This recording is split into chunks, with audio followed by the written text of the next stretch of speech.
Selamat datang di channel Nabla Education. Pada video ini kita akan melanjutkan lagi pembahasan bab 3 yaitu dinamika gerak partikel fisika SMA kelas 11 kurikulum merdeka, dan ini adalah video bagian yang kedua. Pada video bagian yang pertama kita sudah menyelesaikan sampai aktivitas 3.2 yaitu ada di halaman 70, dan kita akan melanjutkan di halaman selanjutnya yaitu mulai dari hukum ketiga Newton ya. Oke, kita mulai bahas dari hukum 3 Newton ini. Oke, kita mulai. Dalam kehidupan sehari-hari selalu ada interaksi antara beberapa benda, yang kemudian interaksi umumnya diawali dengan aksi. Nah, dalam fisika, setiap aksi selalu ada reaksi yang arahnya berlawanan dengan aksi tersebut. Hal ini dinyatakan dalam hukum ketiga Newton. Jadi, secara formal, hukum ketiga Newton itu dinyatakan bahwa setiap aksi, lebih tepatnya setiap gaya aksi ya, akan menimbulkan gaya reaksi. Jika suatu benda memberikan gaya pada benda yang lain, oke, ini adalah kuncinya. Jika suatu benda memberikan gaya pada benda yang lain, maka benda yang terkena gaya tersebut akan memberikan gaya yang besarnya sama dengan gaya yang diterima dari benda pertama, tetapi arahnya berlawanan. Nah, itu adalah formalitas pernyataan dari hukum ketiga Newton, di mana kalau kita tuliskan secara matematis, yaitu F aksi sama dengan minus F reaksi. Biasanya kita kenal dengan adanya pasangan gaya aksi reaksi. Sebagai contoh di sini, kalau kita misalkan sedang berjalan, nah kaki kita akan memberikan aksi kepada tanah ya atau lantai, maka lantai akan memberikan reaksi juga kepada kaki kita. Demikian juga contoh yang kedua, misalkan roket. Roket itu memberikan aksi yaitu berupa dorongan dari yang dikeluarkan oleh bahan bakarnya ini ke arah bawah, maka sebagai akibatnya dia akan mendapatkan gaya reaksi. Kemana arah gayanya? Tentu saja berlawanan dengan arah gaya aksinya. Kalau aksinya ke bawah, maka reaksinya dia akan ke atas. Jadi seperti itu definisi dari gaya aksi reaksi. Namun ada yang perlu kita perhatikan di sini, bahwa suatu gaya disebut sebagai pasangan aksi reaksi ya. Di sini disebutkan nih ada gaya yang merupakan pasangan aksi reaksi itu memiliki 3 syarat. Nah, ini tidak disebutkan dalam buku ini ya, yaitu syarat yang pertama adalah suatu gaya disebut aksi reaksi. Syaratnya yang pertama, besar gayanya itu sama sebagaimana hukum ketiga Newton tadi ya. Jadi besar gayanya sama. Jadi misalkan kita beri contoh nanti untuk yang di roket ini, besar gaya sama, kita tulis dulu sebagai contoh. Misalkan roket ini memberikan gaya aksi ke arah bawah, nilainya misalkan 10.000 Newton, ini sebagai contoh aja. Maka gaya reaksinya juga harus 10.000 Newton sebagai implikasi dari adanya gaya aksi ini. Kemudian syarat yang kedua adalah kita lihat nih arahnya ya, aksinya ke bawah, reaksinya ke atas, maka arahnya harus saling berlawanan, jadi arah berlawanan. Kemudian yang ketiga adalah gaya aksi reaksi atau pasangan aksi reaksi itu harus bekerja pada benda yang berbeda ya. Jadi ini bekerja pada benda yang berbeda. Jadi tidak boleh benda yang sama. Nah, kalau dia sama meskipun besarnya sama dan arahnya berlawanan, dia bukan merupakan pasangan aksi reaksi. Nah, ini 3 syarat yang harus dipenuhi supaya gaya tersebut memenuhi pasangan aksi reaksi. Oke, kita lanjut. Ayo berpikir kritis. Tahukah kalian pada perlombaan tarik tambang setiap aksi pada tali penarik sebelah kanan selalu sama dengan reaksi pada tali penarik sebelah kiri? Hari ini dibuktikan dengan tegangan tali yang merata dari grup sebelah kiri dan grup sebelah kanan. Jika gaya ini sama besar, bagaimana perlombaan ini bisa dimenangkan? Oke, ayo bagaimana ya? Jadi misalkan di sini untuk tarik tambang ya, kita akan buat sketsanya atau analisisnya seperti ini. Oke, kita gambar di atas ya. Misalkan kotak-kotak ini adalah kumpulan orang-orang. Misalkan ini tim 1, kemudian yang sebelah kanan tim 2. Nah, menurut hukum ketiga Newton itu kan kalau tim 1 memberikan gaya, kemudian gayanya nanti akan sama dengan gaya yang diberikan oleh tim 2 ya. Kalau tim 2 memberikan gaya tim 1, maka tim 1 juga akan memberikan gaya ke tim 2. Begitu kan bunyi dari hukum ketiga Newton. Tetapi jika begitu, mengapa kok salah satu bisa ada yang menang? Misalkan untuk tim 2 yang sebelah kanan itu nanti akan memenangkan perlombaan atau dia akan menaik lebih kelas. Nah, di sini yang perlu diperhatikan adalah bahwa baik itu tim 1 maupun tim 2 itu juga memberikan gaya aksi selain kepada tali juga kepada bumi ya, atau kepada pijakan dia di sini. Nah, semakin keras dia memberikan gaya aksi kepada bumi atau kepada pijakannya dia, seperti soal atau seperti contoh sebelumnya di sini ya, ada orang yang jalan seperti ini, sama persis untuk konsepnya, maka dia akan mendapatkan gaya reaksi yang semakin besar juga. Akibatnya apa? Jika tim 2 misalkan memberikan gaya aksi yang lebih besar daripada tim 1 terhadap tanah, ya otomatis tim 2 akan menang ya. Jadi seperti itu. Jadi mungkin bisa menang karena gayanya nggak cuma ada pada tali atau tambang aja ini ya. Ini kan tarik tambang, jadi tali atau tambang saja. Tetapi juga masing-masing tim memberikan gaya kepada tanah atau kepada bumi ya. Makanya biasanya kalau perlombaan tarik tambang seperti ini, kondisi atau struktur badannya itu akan membungkuk atau agak miring supaya dia bisa mendapatkan gaya yang besar, gaya aksi yang besar terhadap tanah, pijakannya di sini ya. Jadi seperti itu. Jadi mungkin bisa dimenangkan jika salah satu tim melakukan atau memberikan gaya aksi yang besar terhadap tanah sehingga dia akan mendapatkan gaya reaksi yang lebih besar daripada tim lainnya. Oke ya, jadi seperti itu. Kemudian diskusikan dengan teman-temannya atau dengan teman-temanmu mengapa sistem pada gambar 3.9 berikut tidak mungkin bisa bergerak. Nah, ini menarik ya. Jadi di sini ceritanya itu ada mobil, kemudian di depan mobil itu ada besi misalkan, ada besi, kemudian di bagian depannya lagi ditaruh magnet. Kalau kita lihat sekilas, mestinya mobil ini bisa berjalan ke arah kanan ya misalkan. Kenapa? Karena besinya ketarik oleh magnet. Tetapi pada kenyataannya, kalau teman-teman silakan praktekkan pakai mobil mainan atau pakai mobil-mobilan ya, taruh bahan-bahan yang bisa ditarik magnet, besi misalkan atau baja, kemudian taruh magnet di depan, kemudian dihubungkan seperti ini dalam satu sistem. Ingat, ini dalam satu sistem, magnetnya tidak terpisah ya. Maka mobil ini tidak akan bisa bergerak atau mobil ini akan tetap diam. Kenapa? Nah, alasannya adalah aksi reaksi ya. Jadi magnet itu akan menarik mobil ini ke arah kanan. Maka sebagai akibatnya mobil juga akan memberikan gaya yang sama tetapi arahnya berlawanan kepada magnet, yaitu ke arah kiri. Maka selamanya gaya itu akan saling menyeimbangkan dan tidak mungkin mobil ini kalau tidak ada gaya lain yang dari luar bisa membuatnya menjadi bergerak ya. Jadi tadi mobilnya atau magnetnya akan memberikan gaya aksi berupa gaya tarik ke arah kanan misalkan, maka mobilnya juga akan memberikan gaya reaksi yang arahnya berlawanan, dan gaya ini selalu sama aksi reaksinya. Dan ingat, mereka berdua dalam satu sistem ya. Jadi ini bekerja pada magnet, yang ini bekerja pada mobil, maka selamanya mereka akan tetap diam. Jadi seperti itu ya penjelasannya. Kemudian aktivitas 3.3 berteknologi, silakan teman-teman buka ya.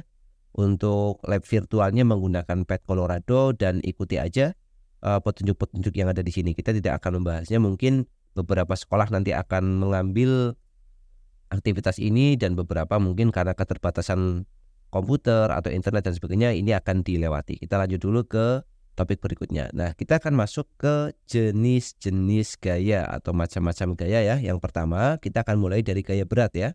Pada video yang pertama sudah sempat kita singgung sedikit bahwa gaya berat atau biasa kita sebut dengan berat itu adalah perkalian antara massa dengan gravitasi ya.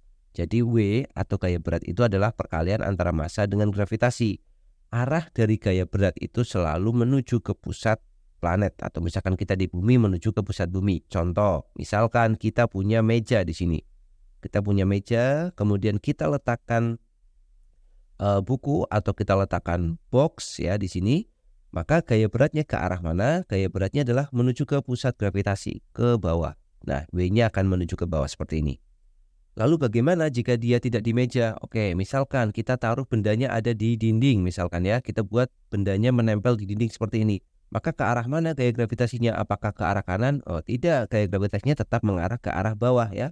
Jadi arah W itu dimanapun kita menaruh bendanya, gayanya akan selalu ke arah bawah. Misal lagi kita taruh bendanya nanti beberapa kasus menggunakan bidang miring. Bendanya ada di seluncuran misalkan seperti ini. Maka arah gaya beratnya tetap mengarah ke arah pusat dari planetnya atau pusat bumi ya. Jadi W-nya selalu ke bawah. 3 kasus ini menunjukkan bahwa nilai W atau arah W ya, arahnya selalu ke bawah seperti ini. Nah, untuk persamaannya sendiri, W itu sama dengan, kita tulis ulang di sini ya, W atau singkatan dari weight ya, gaya berat itu bahasa Inggrisnya itu weight, berat ya. Dan dia merupakan gaya, itu massa dikalikan dengan percepatan gravitasi. Di mana karena dia gaya maka berat ini satuannya adalah newtons. Nah, percepatan gravitasinya kita bisa menggunakan 9,8, bisa menggunakan 10 ya, tergantung nanti data yang diberikan pada kita. Oke. Ayo cek pemahaman. Jika kita pindah ke permukaan planet Mars, apakah berat dan massa kita akan berubah? Oke, sekarang kita akan lihat bahwa gaya berat itu dipengaruhi oleh percepatan gravitasi, G ya. Nah, percepatan gravitasi di Mars, ya kalau kita tulis ini, percepatan gravitasi di Mars itu tidak sama dengan percepatan gravitasi di bumi. Ya, alasannya nanti akan dibahas di bab tersendiri ya tentang gravitasi. Yang kita tahu bahwa percepatan gravitasi di Mars itu lebih kecil daripada percepatan gravitasi di bumi karena ukuran atau massa planet Marsnya itu lebih kecil. Berarti berat kita di planet Mars dengan berat kita di planet bumi jelas berbeda, jadi beratnya berbeda. Nah, berat ini berbeda. Mana yang lebih besar? Lebih besar di bumi, jadi W di bumi itu pasti lebih besar daripada W di Mars. Kenapa? Karena tadi bergantung pada percepatan gravitasi G di sini. Lalu bagaimana dengan masanya? Nah, kalau massa ini tetap ya, kita di Mars, kita di Jupiter, kita di matahari, bahkan kalau misalkan menggunakan alat yang canggih, massa kita itu tetap karena massa tidak dipengaruhi oleh percepatan gravitasi. Ya, massa itu adalah substansi yang ada pada suatu material ya. Jadi dia massanya itu tetap atau tidak berubah. Jadi seperti itu ya untuk perbedaan antara berat dan massa. Kita lanjut ke jenis gaya yang kedua yaitu gaya normal ya. Gaya normal juga sudah pernah kita singgung di video pertama bahwa gaya normal merupakan suatu gaya yang arahnya itu tegak lurus ya. Jadi kita langsung masuk ke definisi. Gaya normal itu selalu tegak lurus dengan bidang dan merupakan gaya tahan atau gaya reaksi ya terhadap material, terhadap gaya luar, arahnya keluar dari bidang permukaan. Contoh, kita menaruh benda di atas meja lagi. Kita mulai dari yang meja dulu, seperti yang atas ya. Yang meja seperti ini, kemudian kemana arah gaya normalnya? Gaya normal itu arahnya keluar dari bidang permukaan dan dia harus tegak lurus. Maka gaya normalnya arahnya keluar seperti ini dan dia harus tegak lurus. Berarti tadi kita sudah belajar juga bahwa untuk benda yang seperti ini dia juga akan memiliki gaya berat yang arahnya selalu menuju ke pusat, ke arah bawah, ini W ya. Kemudian bagaimana jika bendanya ada di tembok seperti kasus yang kedua tadi? Kalau bendanya ada di tembok berarti gaya normalnya tegak lurus dengan temboknya. Berarti kita menggambar gaya normalnya kemana? Ke kanan seperti ini. Gaya normalnya ke kanan karena keluar, ya bukan ke arah kiri tapi ke arah kanan. Dan dia tegak lurus. Dan jangan lupa di sini juga muncul gaya lain yaitu gaya berat ya, ada juga gaya beratnya. Kemudian satu lagi bagaimana jika dia ada di bidang miring. Kalau bendanya terletak pada bidang miring seperti ini pada seluncuran misalkan, berarti akan muncul gaya normal arahnya kemana? Arahnya tentu saja tetap tegak lurus ya. Arahnya tegak lurus berarti kita menggambarnya ke sini. Oke, anggaplah ini tegak lurus atau kita buat lagi yang lebih mendekati. Nah, ini tegak lurus. Kemudian dia juga punya gaya berat yang arahnya ke bawah. Jadi gaya beratnya tetap mengarah ke bawah dan gaya normalnya tetap tegak lurus seperti itu. Dan untuk penggunaannya seperti apa nanti mungkin akan lebih jelas kalau kita sudah mengerjakan beberapa latihan soal ya. Kita lanjut dulu. Jadi poinnya tadi sebelum kita lanjutkan, gaya normal itu adalah gaya yang arahnya selalu tegak lurus terhadap bidang sentuh dan dia itu arahnya keluar dari bidang atau dari permukaan bidang sentuhnya. Kita lanjut ke halaman berikutnya. Nah, ini sudah disebutkan ya. Jadi sudah ada contohnya tadi kita sudah menggambarkan. Kemudian kita lanjutkan ke gaya gesek ya. Gaya gesek benda padat dulu. Nanti di buku ini ada dua pembahasan gaya gesek pada benda padat dan pada benda cair atau fluida. Yang pertama kita bahas dulu pada benda padat. Ketika sebuah benda berada di suatu permukaan lantai kemudian ditarik, benda tersebut akan mengalami gaya gesek dengan permukaan lantai ya. Jadi kalau lantainya kasar pasti akan ada gaya gesek. Gaya gesek merupakan konsep yang sangat penting. Oke. Terdapat dua jenis gaya gesek. Yang pertama, oke kita mulai ya. Jadi yang pertama ada yang namanya gaya gesek statis yang mempertahankan benda agar terus diam. Yang kedua adalah gaya gesek kinetis yang menghambat pergerakan benda. Oke. Kemudian gaya gesek sangat berhubungan dengan gaya normal atau kontak dan koefisien gesek antar benda. Hubungan antar besar ini dapat dituliskan sebagai berikut. F statik sama dengan gaya normal kalikan mu statik. F kinetik sama dengan gaya normal kalikan mu kinetis. Oke, untuk persamaan 3.6 dan 3.7 itu akan sedikit saya revisi ya. Jadi seperti ini. gaya gesek itu dibagi jadi dua. Yang pertama, gaya gesek statik. Oke, sudah betul. Gaya gesek statik. Kemudian yang kedua adalah gaya gesek kinetik. Ini juga sudah benar ya. Gaya gesek kinetik.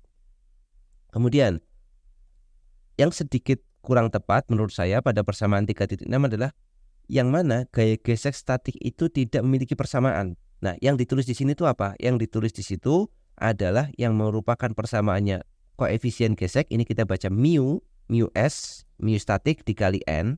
Ini bukan gaya gesek statik, tetapi gaya gesek statik maksimum. Jadi yang namanya gaya gesek statik itu tidak punya persamaan. Yang punya persamaan itu gaya gesek statik maksimum. Lalu seperti apa bedanya nanti kita akan berikan contoh ya. Kemudian kalau gaya gesek kinetik atau kinetis itu sudah betul. Jadi F kinetik itu sama dengan mu K dikali dengan N. Nah, gaya gesek statik itu bekerja pada saat bendanya diam. Kemudian gaya gesek kinetik bekerja pada saat bendanya bergerak. Ini juga sudah betul. Nah, kita nanti akan bedakan apa itu Fs max, apa itu Fs, dan apa itu F kinetis ya. Jadi kita punya 3 terminologi di sini. Yang pertama adalah F statis biasa. F statis yang bekerja pada saat benda diam. Ini adalah F statis maksimum, berikutnya Fs max, saya singkat seperti ini. Dan yang ketiga adalah F kinetis atau Fk. Nah, 3 ini berbeda secara konsep. Nanti kita berikan contoh. Oke, kita cek dulu pemahaman yang ada di sini. Seorang anak mendorong lemari yang memiliki koefisien gesek lantai dan lemari sebesar 0,2 Newton. 0,2 itu adalah mu s.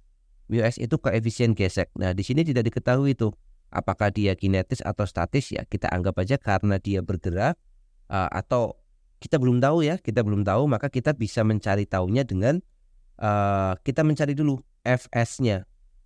Sama dengan anggap aja ini mu s ya. Mu s dikalikan dengan N. Ini adalah Fs maksimum. Ingat, persamaan mu s dikali N itu adalah Fs maksimum. Kemudian mu s-nya kita masukkan 0,2 dikalikan dengan gaya normalnya. Lalu berapa nilai gaya normalnya? Kita cek gambarnya. Jadi misalkan kita punya lemari. Lemari itu kita gambar sebagai box saja di sini. Ini ada lemari. Kemudian dia punya gaya normal. Gaya normal itu arahnya ke atas di sini untuk kasus ini. Dan dia tegak lurus, dan lemari ini juga punya gaya berat W. Gaya beratnya berapa nilainya? W itu sama dengan massa kalikan gravitasi, di mana massa lemarinya di sini 20 kg, gravitasinya 10. 20 dikali 10, maka jawabannya adalah 200 Newton ya. Jadi W-nya 200 Newton. Nah, perhatikan lemari ini tidak bergerak ke atas atau tidak bergerak ke bawah. Artinya gaya-gaya yang arahnya ke atas dan ke bawah itu saling meniadakan, atau kita kenal dengan hukum hukum pertama Newton ya. Kenapa hukum pertama Newton? Karena dia tidak bergerak ke arah sumbu vertikal. Jadi berlaku sigma F ke arah sumbu vertikal, atau kita sebut ke arah sumbu Y ya, sama dengan 0. Berarti harus balance, dia harus imbang. Maka kita akan mendapatkan gaya normalnya harus sama dengan gaya berat. Maka kita peroleh gaya normalnya sama dengan gaya beratnya, yaitu 200 Newton. Artinya di sini N-nya kita isikan 200 Newton. Berarti kita peroleh bahwa 0,2 dikali 200 itu sama dengan 40 Newton. Nah, jadi gaya gesek statis maksimum yang dimiliki oleh lemari ini nilainya adalah 40 Newton. Artinya apa? Artinya sebelum gaya dorongnya lebih besar daripada 40 Newton, maka lemari tidak akan bergerak. Nah, itu definisi dari gaya gesek statis maksimum. Sebelum gaya dorongnya lebih besar daripada 40 Newton, maka lemarinya tidak mungkin bergerak. Jadi kalau kita gambar untuk lemari tersebut, dia akan punya gaya gesek. Misalkan ini nanti akan didorong ke kanan, berarti gaya geseknya selalu berlawanan dengan arah gerakannya. Gaya gesek itu nilainya arahnya berlawanan dengan arah gerak, yaitu ke arah kiri kalau untuk kasus ini. Jadi di sini kita punya Fs maksimumnya itu sama dengan 40 Newton. Nah, lalu lemari tersebut didorong oleh orang tersebut ke arah kanan dengan gaya luar atau gaya pendorongnya yang nilainya adalah 40 Newton. Nah, ternyata dia imbang. Berarti kalau dia imbang seperti ini, pertanyaannya apakah lemari bergerak? Jawabannya masih tidak ya. Karena belum mengalahkan 40 Newton. Selama 40 Newton itu belum terkalahkan, maka lemarinya tetap diam. Jadi kalau ada pertanyaan seperti ini, jawabannya adalah lemarinya akan bergerak. Jawabannya tidak. Tetapi ada satu kata khusus ya untuk kasus atau peristiwa ini.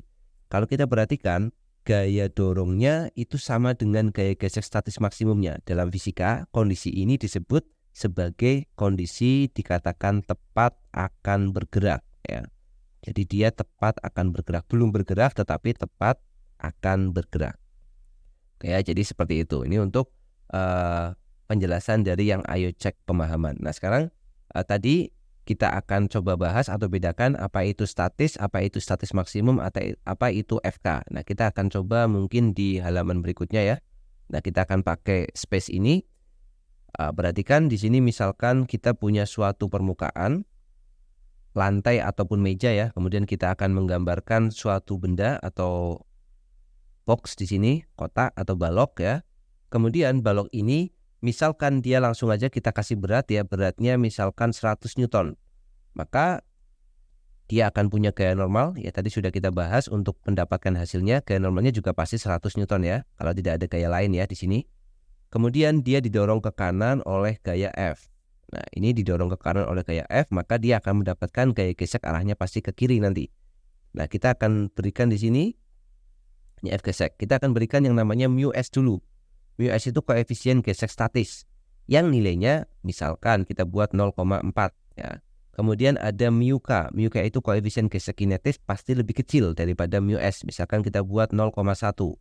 Nah, kalau kita sudah tahu mu S dan sudah tahu mu K, maka hal berikutnya yang pasti kita bisa hitung adalah F statis maksimum. Ingat, gaya gesek statis maksimum di sini yang menggunakan persamaan mu S dikali dengan N, di mana 0,4 dikali dengan 100 ya, gaya normalnya 100. Langsung aja kita tulis yaitu 40 Newton. Kemudian untuk mu K-nya 0,1 berarti F kinetisnya yang bekerja pada saat bendanya sudah bergerak itu berarti mu K dikali dengan N. 0,1 dikali dengan 100, maka jawabannya 10 Newton. Nah, sekarang kita akan ubah-ubah gaya F-nya ini. Yang pertama, kita misalkan F yang bekerja itu 30 Newton. Ini kasus pertama, F-nya 30 Newton. Nah, karena F-nya 30 Newton, padahal gaya gesek statis maksimum yang harus dia kalahkan itu 40 Newton, tentu gaya tersebut belum mampu mengalahkan Fs max. Berarti bendanya masih diam. Sini bendanya masih diam, artinya bendanya belum bergerak. Nah, karena bendanya belum bergerak atau masih diam, maka di situ berlaku gaya gesek statis. Bukan statis maksimum, tapi berlaku gaya gesek statis. Berapa nilainya? Ingat konsep hukum pertama Newton. Kalau bendanya diam, berarti gayanya harus balance ya. Kalau ke kanan didorong dengan gaya 30 Newton, maka supaya balance harus ada gaya yang arahnya ke kiri dengan nilai yang sama yaitu 30 Newton. Oh, berarti di sini gaya gesek statis yang bekerja itu 30 Newton, bukan 40 Newton. Kalau 40 Newton berarti besar yang ke kiri, maka bendanya bergerak ke arah kiri, kan nggak mungkin kan? Ilustrasinya kita mendorong lemari yang berat, lemarinya nggak bergerak ke arah dorongan kita, malah membalik ke kita. Itu kan tidak masuk akal. Jadi di sini gaya gesek statisnya 30 Newton. Sekarang kita ubah lagi, gayanya bukan 30 lagi tetapi 35 misalkan. 35 Newton. Ternyata 35 Newton itu juga masih belum bisa mengalahkan 40 Newton. Berarti bendanya masih diam juga. Di sini bendanya kondisinya masih diam. Nah, karena bendanya diam, bekerjanya gaya gesek statis lagi. Karena dia bekerjanya gaya gesek statis, berarti kita lihat didorong ke kanan 35 Newton, bendanya diam. Berarti harus ada gaya yang arahnya ke kiri. Berapa nilainya? Ya tentu saja 35 Newton. Ya, di sini teman-teman bisa perhatikan bahwa nilai gaya gesek statis itu berubah-ubah. Sedangkan yang tidak berubah itu statis maksimumnya 40 Newton ya. Kemudian kita berikan gaya lagi F yang nilainya 40 Newton. Apakah bendanya bergerak? Ternyata belum bisa kalah lagi Fs max-nya. Maka di sini juga benda masih diam. Karena bendanya masih diam, berarti berlaku gaya gesek statis. Nah, tetapi di sini ada yang menarik, yaitu ternyata nilai gaya pendorongnya itu sama persis dengan nilai gaya gesek statis maksimum. Maka di sini berlakunya adalah F statisnya maksimum, sama dengan 40 Newton. Dan ingat, bendanya di sini masih diam juga, tetapi diamnya diam khusus ya. Saya sebut diam khusus kenapa? Karena diam di sini adalah pada saat gaya dorongnya sama persis dengan gaya gesek statis maksimumnya. Artinya sedikit aja kita kasih tambahan pada gaya dorong, dia sudah bergerak. Maka diam yang di sini kita katakan sebagai tepat akan bergerak. Jadi kata-kata tepat akan bergerak itu sebenarnya masih diam. Kemudian kita beri contoh satu lagi gayanya, misalkan kita berikan gaya yang nilainya 40,5 Newton. Nah, tipis sekali bedanya, tetapi sudah bisa mengalahkan Fs max. Maka yang terjadi adalah bendanya gerak. Kalau sudah bergerak, maka yang bekerja adalah gaya gesek kinetis yang nilainya 10 Newton. Nah, langsung bisa kita jawab kan, karena gaya gesek kinetisnya 10 Newton. Kenapa pakai kinetis? Karena bendanya bergerak. Kemudian kalau kita berikan gaya lagi, misalkan 100 Newton. Tadi 40,5 Newton ya, tipis sekali dengan Fs max. Sekarang kita kasih yang lebih besar lagi, 100 Newton. Tentu menang lagi, maka bendanya di sini juga masih bergerak. Karena bergerak, bekerjanya gaya gesek kinetis yang nilainya adalah 10 Newton. Maka setelah dia bergerak, yang bekerja adalah gaya gesek kinetis yang bernilai konstan, tidak berubah-ubah ya. Tetapi kalau masih belum bergerak, perhatikan gaya gesek statisnya nilainya masih mungkin untuk berubah. Ya, jadi seperti itu membedakan gaya gesek statis dan gaya gesek kinetis ya. Kemudian aktivitas 3.4 itu berkolaborasi, sepertinya ini menggunakan alat yang ada di laboratorium ya untuk menentukan koefisien gesek. Nah, ini salah satu set percobaannya. Kita tidak akan menjelaskan karena harus melakukan percobaan. Kita lanjut saja ke bagian yang keempat, yaitu gaya gesek yang ada pada fluida ya. Fluida itu zat alir. Nah, zat alir itu nanti bisa berupa gas dan bisa berupa cair ya. Jadi ini zat alir. Nanti kita bagi jadi dua, ada yang gas dan ada yang cair. Karena gas itu bisa mengalir, cair juga bisa mengalir. Oke, sekarang kita mulai dengan melihat gambar. Di sini diberikan gambar dua orang ya, yang sedang berterjun payung ini menggunakan parasut dan gambar meteor kan. Perhatikan gambar 3.14, menurut kalian apakah kesamaan yang bisa diperoleh dari kedua gambar tersebut? Oke ya, cukup mudah ya. Di sini kita menggunakan atau orang tersebut menggunakan parasut supaya dia mendapatkan gaya hambat dari udara atau gaya gesek dari udara ya. Maka kalau dia jatuh sampai di bumi maka tidak kecepatannya tidak terlalu besar sehingga dia bisa safe atau aman ya.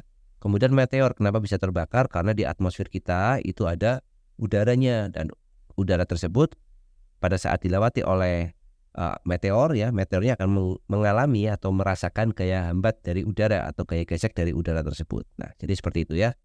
Kedua fenomena tersebut disebabkan oleh efek yang sama, yaitu gaya gesekan fluida atau gaya hambat fluida. Di sini kebetulan fluidanya dua-duanya adalah gas atau udara. Sebenarnya fluida itu bisa cair dan bisa gas ya. Akan mengalami hambatan dari fluida. Kecepatan benda yang melewati suatu fluida akan melambat karena energinya diubah menjadi panas ya. Ada gesekan, maka karena ada gesekan akan muncul energi panas dan dia pasti terbuang, bahkan pada tingkat yang ekstrim akan membakar benda itu sendiri seperti pada kasus meteor. Kemudian pada benda yang jatuh, gaya hambat fluida akan meningkat seiring dengan meningkatnya kecepatan. Oke, hal ini menyebabkan gaya total berkurang hingga pada suatu keadaan gaya hambat udara mengimbangi gaya berat. Akibatnya percepatan menjadi nol dan kecepatan menjadi konstan. Dan kecepatan ini yang dikenal sebagai terminal velocity atau kecepatan terminal. Nah, seperti apa maksudnya? Oke, kita jelaskan seperti ini. Pada halaman berikutnya ada penjelasannya ya. Nah, jadi pertama tadi kita ambil contoh pada penerjun payung ini. Jadi dia akan terjun dari misalkan pesawat ya kan. Akan terjun dari pesawat, parasutnya belum dibuka. Nah, parasutnya belum dibuka maka dia akan bergerak jatuh bebas ya. Bergerak jatuh bebas, dia akan bergerak jatuh dulu, bergerak jatuh. Di sini tidak jatuh bebas, kenapa? Karena ada gaya lain ya. Kita nggak boleh menyebutkan gerak jatuh bebas. Jadi waktu dia jatuh pertama, jatuh. Nah, kita ambil seperti ini. Gaya geseknya belum besar nih. Jadi gaya yang besar gaya apa? Gaya beratnya besar nih. Gaya beratnya besar W. Gaya geseknya masih baru muncul sedikit kecil sekali. Kemudian dia akan jatuh terus ke bawah hingga suatu saat, ingat tadi besarnya gaya gesek itu berbanding lurus dengan kecepatan. Maka semakin dia jatuh semakin cepat, gaya geseknya semakin membesar. Hingga pada suatu saat, ini misalkan W, kita beri contoh aja misalkan W-nya 700 Newton misalkan. Dan gaya geseknya itu sudah sama. Karena gaya geseknya berubah-ubah terus ya. Nah, sudah sama, 700 Newton juga. Ini F geseknya sama dengan 700 Newton. Apa yang terjadi? Dia balance ya. Jadi gaya ke atasnya sama dengan gaya ke bawahnya. Berarti di sini berlaku hukum kedua Newton. Hukum pertama Newton. pada saat yang pertama ini berlakunya hukum kedua Newton, dia akan dipercepat A ya, punya percepatan ke bawah. Kenapa? Karena gaya yang ke bawah menang. Kemudian pada saat ini, pada saat gaya yang ke bawah sama dengan gaya yang ke atas, gayanya imbang, berarti di sini berlaku sigma F sama dengan 0. Nah, sigma F sama dengan 0 itu berarti nilai percepatannya 0. Ingat, kasus sigma F sama dengan 0 itu ada dua kasus. Yang pertama bendanya adalah diam, yang kedua adalah bendanya melakukan GLB. Pada kasus ini bendanya nggak mungkin diam. Kenapa? Karena dia sedang berada di udara, sedang bergerak. Berarti kemungkinannya dia sedang bergerak GLB. GLB itu artinya dia bergerak dengan kecepatan yang konstan. Nah, kecepatan konstan yang dihasilkan melalui peristiwa yang seperti ini, itu kita sebut sebagai kecepatan terminal atau terminal velocity ya. Nah, jadi kalau kita lihat gambarnya di sini, kecepatannya bertambah, tetap bertambah ya, karena di sini ada percepatan nih. Jadi dia tidak berkurang, bertambah hingga pada suatu titik di sini. Nah, titik di sini besar gaya beratnya sama dengan gaya geseknya, maka dia akan mencapai kecepatan terminal, kecepatannya konstan. Jadi konstan, kemudian setelah saat tertentu mungkin karena sudah dekat dengan permukaan bumi, parasutnya dibuka. Maka seketika pada saat parasut dibuka akan muncul gaya lain selain gaya berat W, ini kita tulis W. Gaya ke atasnya bukan hanya disebabkan oleh gesekan udara dengan tubuh orang itu, tetapi gaya gesek udara juga dengan permukaan parasut yang besar. Maka di sini W-nya, gaya geseknya akan membesar. F geseknya bertambah besar. Akibatnya apa? Dia akan menimbulkan percepatan yang arahnya ke atas berlawanan dengan kecepatannya tadi. Maka geraknya akan diperlambat. Jadi kasusnya dia akan turun, diperlambat, hingga pada suatu saat dia akan mencapai hal yang sama lagi, yaitu F-nya karena ke bawah makin lama makin lambat ya kan. Kalau ada parasut kan melambat. Kalau dia melambat, gaya geseknya akan mengecil. Maka suatu ketika dia akan sama lagi, yaitu W-nya akan mendekati atau akan sama dengan F gesek lagi. Kenapa kok F-nya bisa mengecil seperti ini? Karena kecepatannya berkurang. Kecepatan itu atau gaya gesek itu sebanding dengan kecepatan ya. Maka pada saat dia sama lagi, dia mencapai lagi tuh kecepatan terminal yang kedua. Di kecepatan terminal yang kedua dia akan melambat, konstan dekat dengan tanah, kemudian sudah dia diam di tanah seperti itu ya. Jadi ini penjelasan dari grafik tersebut. Oke, kita lihat aktivitas 3.5.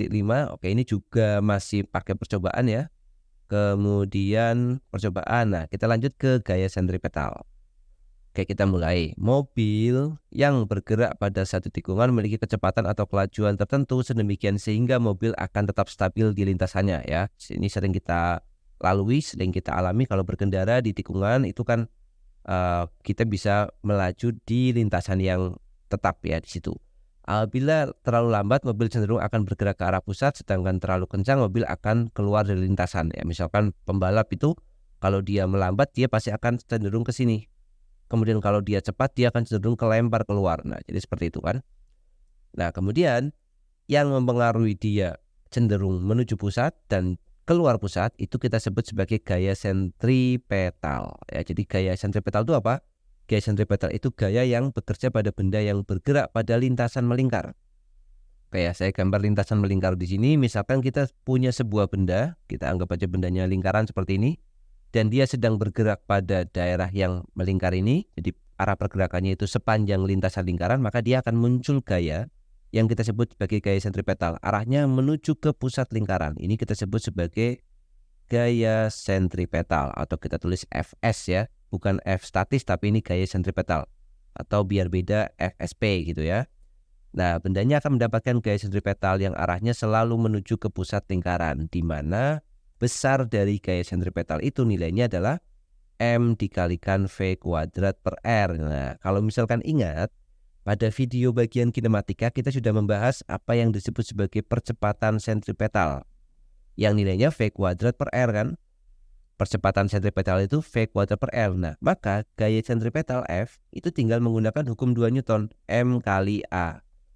Di mana M-nya kita tulis M, A-nya kita ganti dengan percepatan sentripetal. Jadi kita dapat V kuadrat per R. Nah, kita dapatkan persamaan atau rumus untuk gaya sentripetal seperti ini.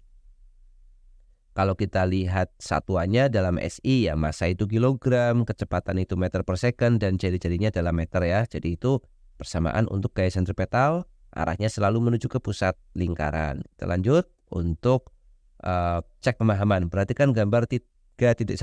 Oke, kita lihat dulu gambarnya 3.17 itu. Oke, ini yang mobil bergerak ya. Sekarang kita lihat apabila massa mobil adalah 1000 kg bergerak dengan kelajuan atau kecepatan konstan 20 meter per second pada lintasan melingkar dengan jari-jari 20 meter.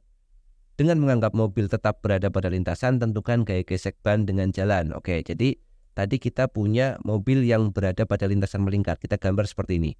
Oke, kita gambar dulu misalkan ini tampak atas. Jadi kita melihatnya dari atas ya, menggunakan drone atau dari pesawat gitu. Ini ada mobilnya nih. Ini ada mobilnya. Maka kalau kita lihat dari atas, ini adalah tampak atas. Maka mobil itu akan mengalami gaya sentripetal ke arah dalam sana.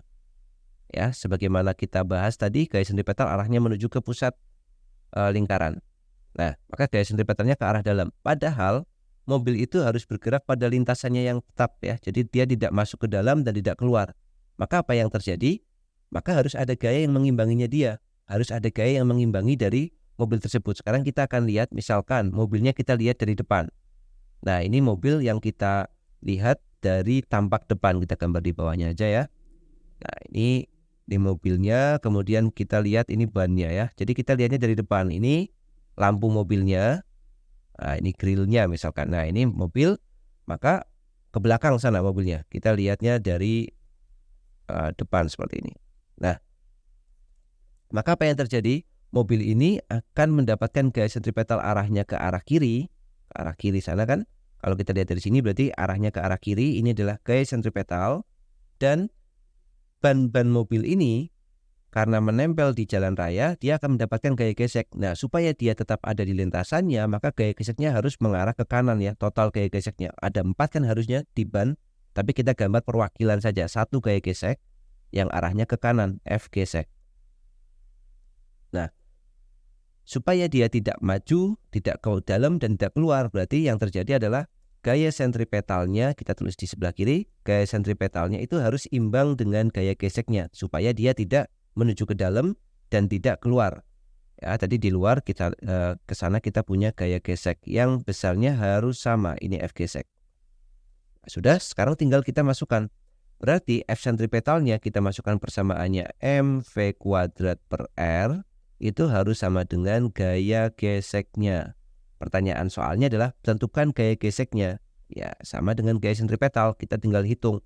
Masanya adalah 1000 kg dikalikan kecepatannya adalah 20, kita kuadratkan dibagi dengan jari-jarinya adalah 20. Ya, jari-jarinya sama 20 meter juga, sudah dalam SI. Ini gaya gesek. Maka 20-nya kita coret 1, 20-nya kita coret 1 ya. Habis tinggal 20 kali 1000. Berarti kita dapat gaya geseknya itu sama dengan 20.000 Newton. Nah, ini adalah gaya gesek yang mempertahankan mobil supaya dia tidak masuk ke pusat dan keluar dari lintasannya. Oke ya, jadi seperti itu. Pada video ini kita bahas sampai gaya sentripetal dulu. Jadi sudah selesai untuk topik tentang gaya, maka di bagian selanjutnya kemungkinan kita akan melanjutkan ke momentum dan impuls. Oke, sekian video kali ini, semoga bermanfaat. Terima kasih yang sudah menyaksikan sampai selesai. Kita jumpa lagi di video selanjutnya.